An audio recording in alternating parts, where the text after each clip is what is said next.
Alright, welcome to this quick intro tutorial. I am using Inkscape.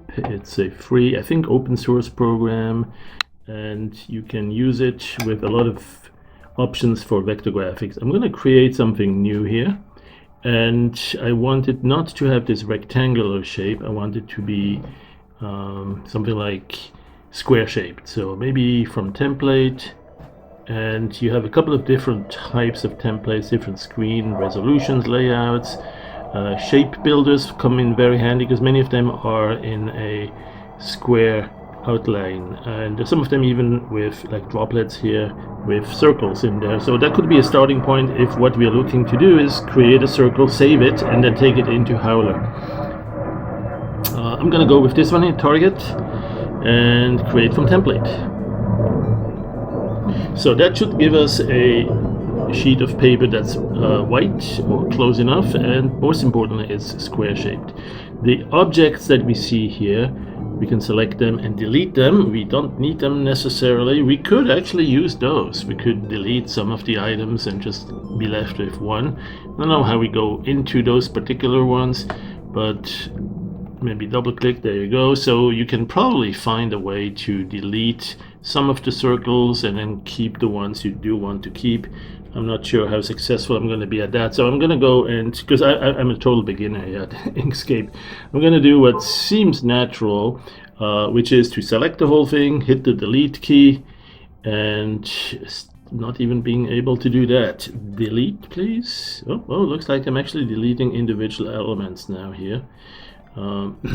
Let's see, yeah, look at that, the diagonal. Maybe that's one way to do it, right? Maybe you needed to do double click a few times, and you might find your way to create multiple circles that way too.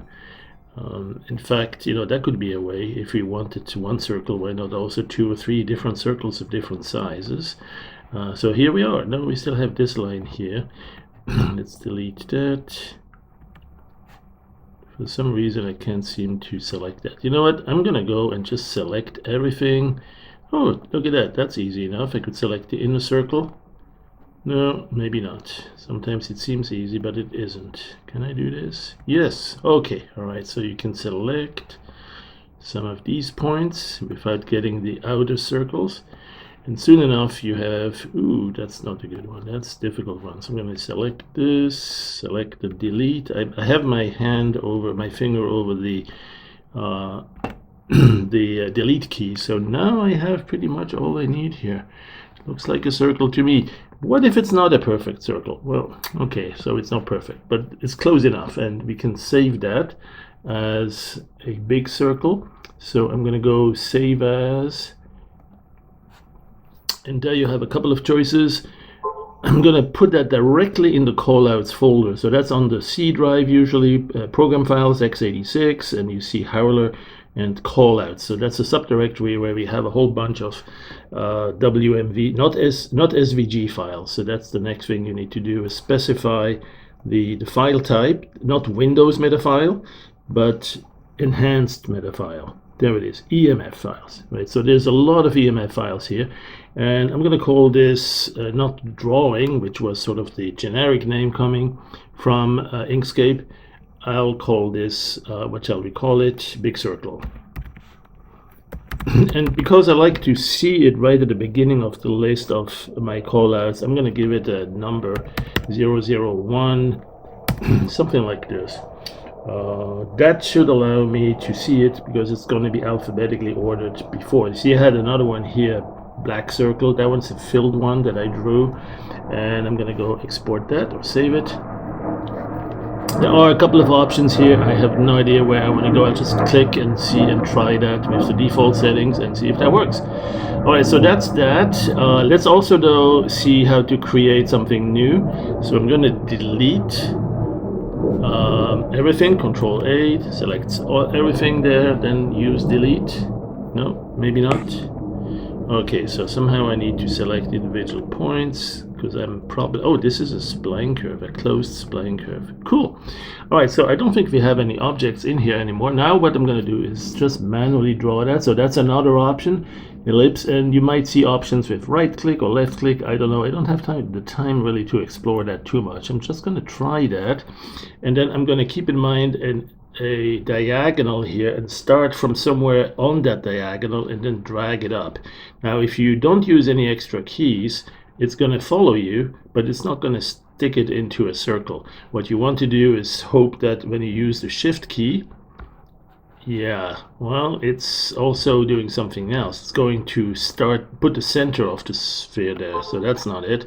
Let's see if I use the Alt key. Ah, yeah, with the Alt key, there's a chance. Yeah, that looks like it's a circle, but only if you stay close to that diagonal. So, you know, you want to make sure you see it as a circle. You can see if you go off. Oh no, it's not even getting stuck to it. I thought there was a way. Maybe it's Shift and Alt key. That's not it. Control maybe. Ah, yeah, Control. Of course, that will control the shape. So now that one's going along the diagonal. If you go a little bit off that diagonal, it finds another axis, 45 degrees, maybe 30, I don't know. But definitely here at 45, we get a nice circle. All right, so I'm going to let go of the mouse button, and bingo, we have a circle. And it's a filled circle, and the color is black. We can change that, but can we also make it one that's not filled? I will let you explore that. Inkscape has tons of capabilities, so I'd be really surprised if it doesn't have the ability to just draw a circle the way we want it. What I really want to do with this though now is to export that or save as. Again, this time still the EMF format, enhanced or extended metafile, and this one here, where is my black circle? I'm not going to replace it. I'll just do another one here, black circle 2, and save that, and same options, and we're done. So now it's time to go back to Howler. So here we are in Howler. I'm going to go create myself a slightly wider image here. Maybe, what do we do there? This one here. Okay, and we don't need this on the side. Okay, so let's go. How do we get that? Ooh, that's another one. Oh, I'm already in the tool, that's why. Okay, so what tool is it that we're going to use here? Let's do undo. U for undo. There you go. So if you want to draw that perfect circle which we just saved as EMF, the one way you can do that is with the callouts. You see the callouts here, you see it here too. This is part of the gradients tools, lens flare, special effects. Right click on that and you'll see the callouts here. That's the current tool within that sub bar of extra tools. So you can if you are in the brush initially, you just go here to the gradient tools, and then you see on the second bar below the menu bar, I would call that the tools bar or tool options. You can see callouts, and there they are. Here are my circles. So there is a circle here. That's the black one I did earlier, or maybe this one was, and this one is a little bit smaller. I think this one is the newest one, and this one here is the hollow one. Let's see how they all look. So this one here is just drawing a circle. Click outside, boom, you got another circle, click, boom. All right, so now you can very easily create a whole bunch of circles. And you can also go here for the filled ones. Right, and of course you could do some sort of a edge detection if you needed that. You can do that also on those hollow circles. Those are really fine circles, so if you do edge detection, it should still, especially with the Sobel sharpen, the convolve Sobel edge, that should give you some lines that are doubled. See how it's like a double, there's two lines now around it. Right, very thin dark line on the inside. This one that was filled is just a singular line, nicely edge detected. So that's a good option, I think. And I'm gonna put those samples of callouts, these one or two, the hollow one and one of the filled ones. I'm gonna put them in my website at thebest3d.com. I'll put the exact link on the comments on YouTube. It will be thebest3d.com/EMF. And of course, there are some other circles we've seen in another tutorial. There was this one with a little arrow attached, but you don't even have to use that. If you're looking for a circle, you just look for one that's just plain circle. There is one here somewhere. I missed it the other time and then I saw it accidentally, so I know it exists. The question is, when do I find it? Maybe it's only every other day. Maybe it has to be a prime number day. Oh, let's see, where is it? Where are thou? Oh, there's some more circles. I did not see those. Look at that. Or half circles. Nice. Oh, there's one. Okay, yeah, the gear.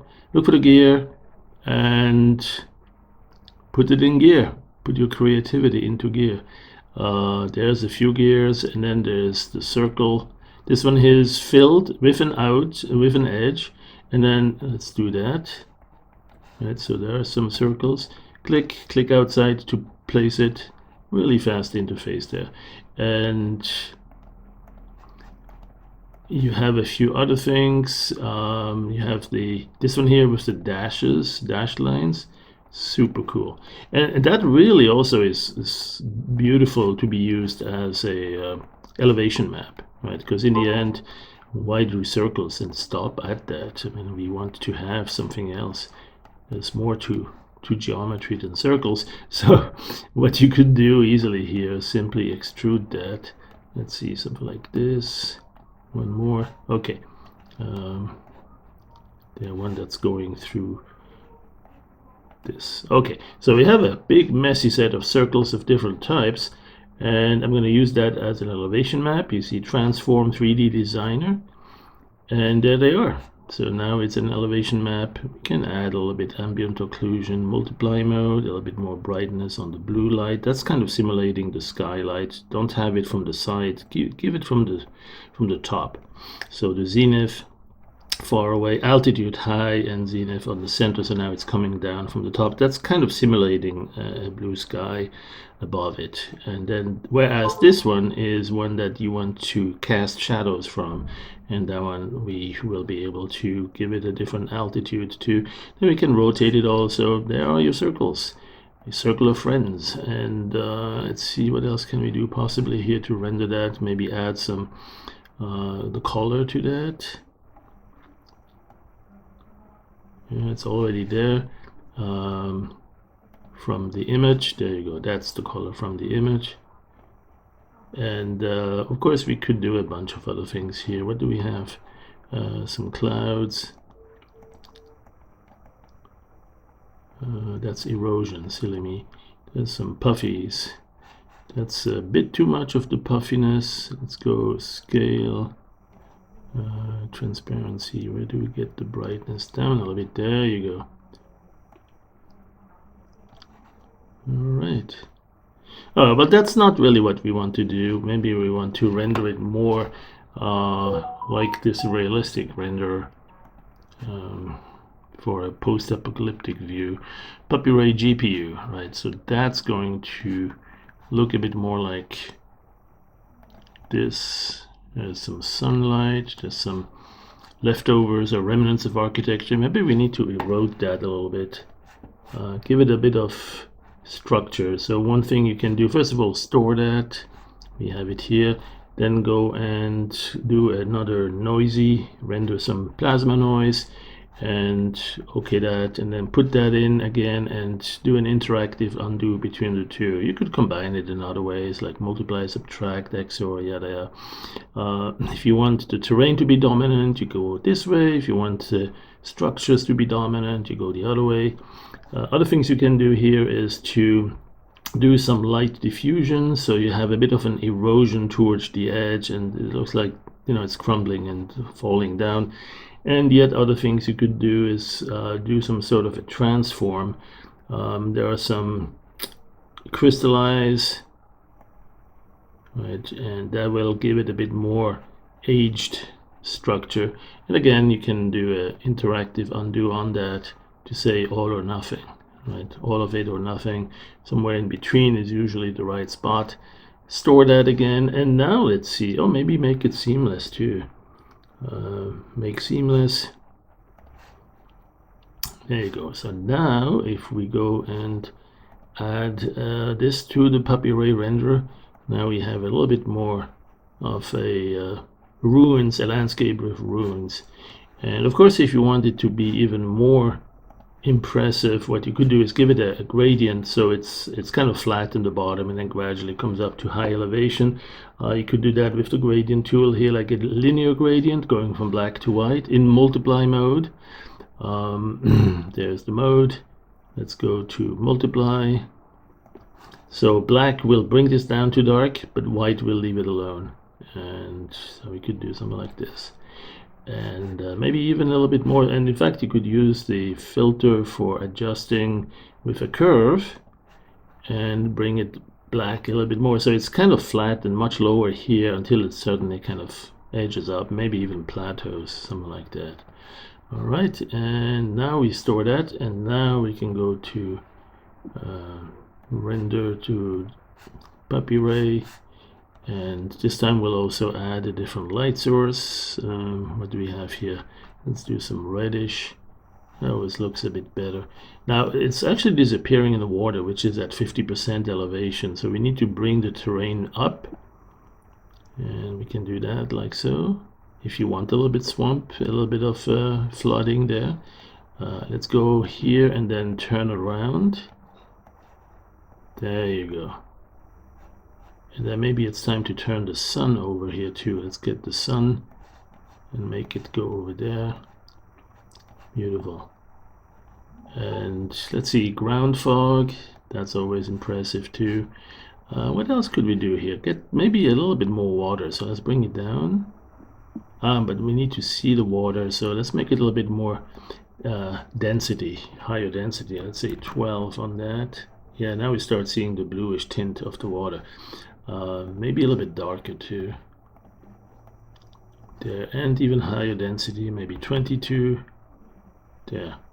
All right, so there's a couple of other things. I don't want to flood it too much, but I do want to see it. So I'm going to bring the camera down. There you go. Now you see some reflections. Let's give it some caustics too. Let's do 12 for a test. There's some caustics right there. It's pretty big though. Let's make it smaller here. Let's say 0.002. And then bring the waves higher. First of all, Perlin noise looks better. And then bring the wave to 4. I think that's feet. I'm not sure exactly what the units are. There's a bit of ruggedness to it here. I might want to smooth that with the pre-filtering. Even more. There you go. Now you see it kind of disappear a little bit. Don't want to disappear completely. There's some man-made structure that we still need to see here. Bump map. We could even add some tech patterns there, although probably better to see it as rubble or a mud bank or riverbed. That's always a good mix of everything. And let's see, what else could we possibly make it look really impressive? So what I want to do here with this is to fly into that and then over it and then kind of come up to here, right? So what we'll need is an animation sequence that can actually contain all these. So we'll probably start from about here. Let's go call it done, but only temporarily. Let's undo that, and this elevation map we now need so many times. Let's go 500. Let's see if we can do 500 before we run out of memory. 555 there. In memory of the TI chip, the power transistor, TI 555. Okay, so here we go. Filter, transform, GPU, and render it. Let's do it a little bit better quality with anti-aliasing, just basics. Not so much, not so fast. Let's go smaller, but more passes. Let's see, 2 or 3 passes and render. So that will give you a little bit more, some fine tuning on that caustics. Now here, I think I might want to make it 33. It's even denser now. Maybe a different color. I mean, maybe like after the floods, some brownish, dirty color. There you go. And I think that's about it. Now I'm going to go through that really quickly. So I'm going to go undo and resample the whole image. It's a big image, right? If I set it at 100%, you can see it's pretty big.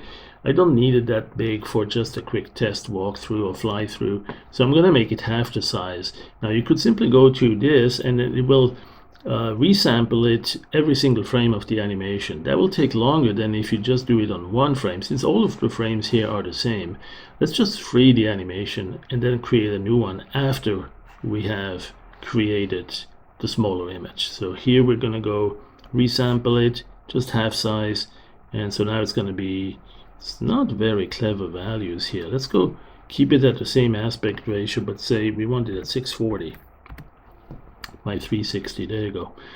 So no rounding errors. There you go. Now we can go and create an animation. Create. We can make it even longer that way. You know, maybe 880. That's only half a gigabytes of memory needed. So let's go do that.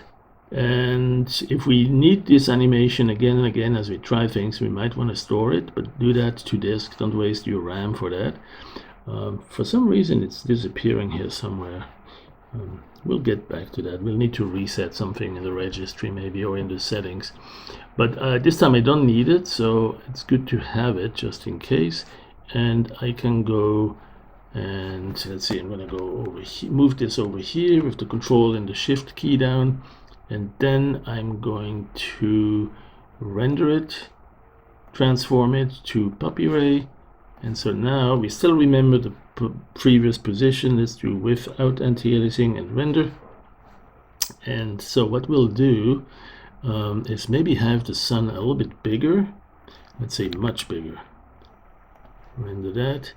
Have the sun also much darker, kind of a more reddish tint. And what else could we do? Make it more wet looking in appearance. So the hardness goes down, the specularity goes up. And what else possibly? Oh yeah, we have the riverbed bump map, we have the sky. I think most of the parameters that I usually care about are here now. Okay, let's keyframe it. So here's one keyframe, that's one position at the beginning. Let's keyframe it, add a keyframe. And just in case you did that before, let's go and clear all the keys we had so far. Okay, and now add a keyframe.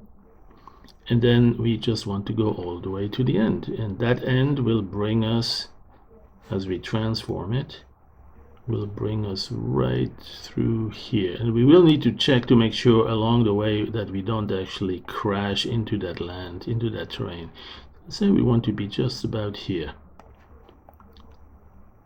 Okay, and maybe a little bit wider angle, something like this. So that'll be our final frame, our final keyframe. But as we scrub through it, now you can see here it's disappearing sometimes, going through the landscape here. So around here we should probably be moving sideways and turning around a little bit. Move it a little bit sideways and escaping by rotation, something like this. Keyframe that. And then we know we will come back to reason right here.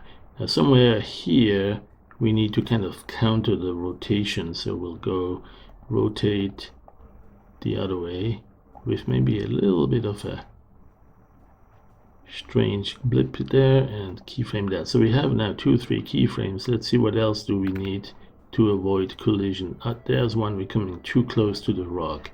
So I'm gonna go a little bit before that. Yeah, just a little bit before that. I'm gonna rotate my wings. Oops, this one, that's the rotation. Rotate my wings and gear up there and keyframe that. And then here, I'm still too far, but by now I should have moved this way, and I can start getting it back this way. And so that should stabilize nicely. So you can see how we can do a little bit of magic flight controls here. Now it may be a little bit too quick, but maybe we're in a small airplane or in a helicopter and we can indeed do that. Now other things we might want to do is perhaps move up a little bit. So that's this one, to move the camera with the right button, move up, and look down as we do that. Or look around, there. Keyframe that. So now we have this start here, going like this. Woo, almost collided there. Oh, that's no good. We have a little bit of a stop and go here. So we need to kill one of these keyframes. Let's see if we use this keyframe search. That's too much back. Let's go to this one. Let's kill this keyframe and see when the next one appears. Okay, so now we have just one keyframe there. That's smoother. That's better. No collision there. Good. Okay, and then one more thing you can do here, there's a keyframe smoothing too. So let's move this over a little bit so we can get the keyframe smoothing all the way to the max. And that way it doesn't do too many jaggedy sudden moves. I don't know why it's so smooth. You know, this will be much faster if I move it over here and then have the full. I think it can go up to 20. This is something we should fix. Keyframe smoothing. Anyway, it's not often that I need to do that, but sometimes I do, and I want to see. I think at 20 is maximum. It would be nice if we could just click and enter it. This one doesn't have it. Alright, I think that's basically it. We can now go and render that puppy there. Anyway, oh no, we need to anti-alias and also set the shader quality for soft shadows, maybe a dozen or so. Anti-aliasing steps, I'm going to do relatively fast, 22. But the GI samples, maybe 4 or 5, will help reduce the noise, the graininess from the noise. Now, mind you, you might not even notice it because we're flying so close over the landscape that it's also adding motion blur. So, well, it is what it is. Let's go animate. So now you see it's rendering about 1 frames per second. It's 888 frames. Divide that by 60. You're gonna need anyone 10 minutes. 10 times 600, yeah, probably about 12 or 13 minutes. Alright, well, we'll be back when that's done and we will just show you the final result. Thanks for watching, and I hope you can use these circles.